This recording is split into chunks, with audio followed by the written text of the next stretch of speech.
या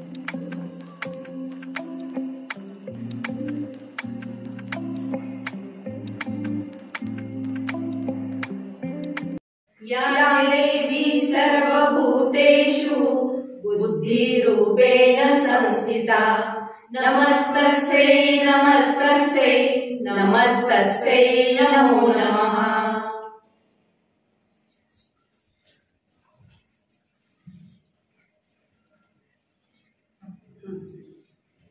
आपला देश प्रगतीपथावर जात असताना आपल्या देशासमोर अनेक समस्या निर्माण झालेल्या दिसतात। कुठल्या समस्या? पर्यावरणाची समस्या, लोकसंख्येची समस्या, भ्रष्टाचाराची समस्या, व्यसनाधीनतेची समस्या, स्त्री शिक्षणाची समस्या। स्त्री शिक्षणाची समस्या?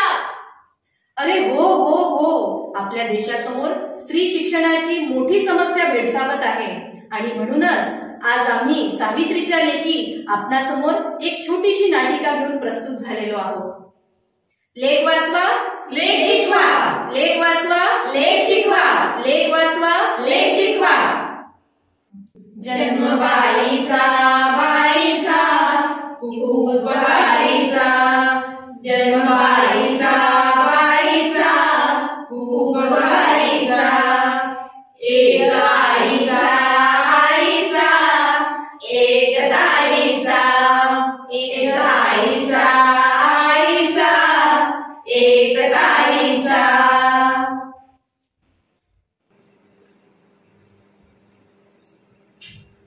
काय ग पुरी, काय करतेस? आण ते पुस्तक इकडे, चल ले, मला अभ्यास करायचा। काम कर, घरातली कामं करायची नाही आणि नुसतं अभ्यास अभ्यास अभ्यास। काय ग श्रद्धा, काय करतेस? अभ्यास करते आई। घरातली कामं कोण करणार? धुणी राहिले, भांडी राहिले, कोण करणार? तुझा बाप करणार आहे का? मला अभ्यास करून खूप शिकायचं आहे आई। अगं श्रद्धाची आई, ओरडतेस का मुलीवर?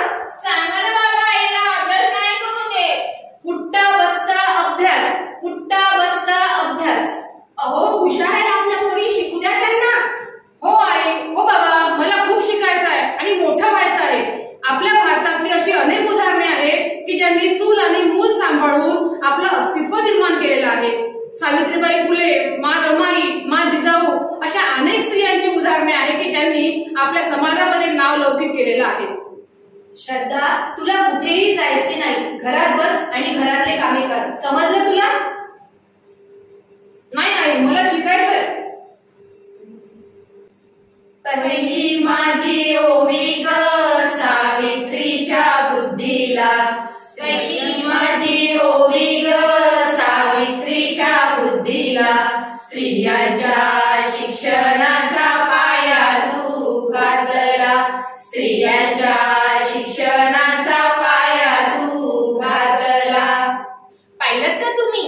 आपल्या घरातूनच आपल्या मुलींना शिक्षणासाठी किती अडचणी निर्माण केल्या जातात। म्हणून आज आपण एक संकल्प करूया, आपली लेक वाचली पाहिजे, आपली लेक शिकली पाहिजे, आपली लेक वाचली पाहिजे, आपली लेक शिकली पाहिजे।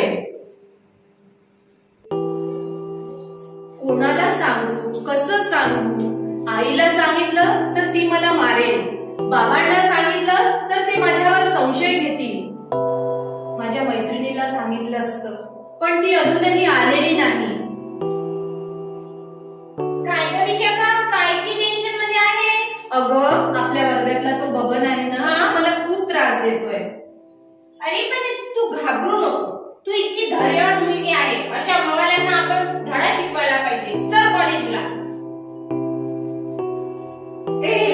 क्या बोलती तू? विशाखा, मला तुला काहीतरी सांगायचं आहे। माझं तुझ्यावर खूप प्रेम आहे, माझ्याशी प्रेम करशील का?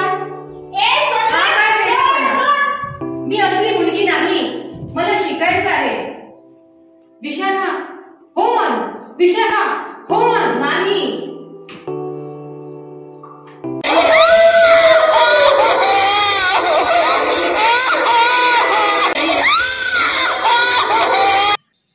अजून कितीतरी निर्भयासारख्या नाहक बळी जाणार आहे। म्हणूनच आज आपण एक संकल्प करूया, आपली लेक वाचली पाहिजे, आपली लेक शिकली पाहिजे, आपली लेक वाचली पाहिजे। लेक